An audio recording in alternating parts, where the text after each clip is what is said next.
Systematic random স্যাম্পলিংয়ে প্রথমেই আমরা random number table থেকে একটি নাম্বার সংগ্রহ করি এবং পরবর্তী নাম্বারগুলো একটা ইকুয়াল ইন্টারভালে চলে আসে। ধরি 20 জন লোকের একটি গ্রুপ আছে, যেখান থেকে আমাদের বলা হলো 5 জনের একটি স্যাম্পল কালেক্ট করতে। তাই প্রথমেই আমরা প্রত্যেককে একটি নাম্বার দেব। যেহেতু মোট লোকের সংখ্যা 20 এবং স্যাম্পল সাইজ 5, তাই আমরা 20কে 5 দ্বারা ভাগ করব। আমরা পাই 4। এটাই হলো আমাদের স্যাম্পলিং ইন্টারভাল।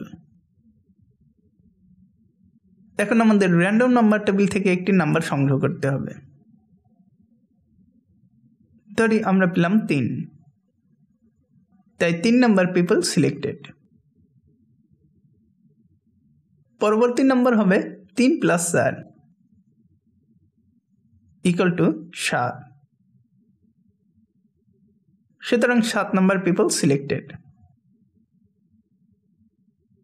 পরবর্তী নাম্বার হবে 7 + 4 = 11, তাই 11 নাম্বার পিপল সিলেক্টেড। কাঙ্ক্ষিত স্যাম্পল সাইজ না পাওয়া পর্যন্ত আমরা এই প্রসেস কন্টিনিউ করব। এই প্রসেসকেই বলে systematic random sampling. Thank you for watching.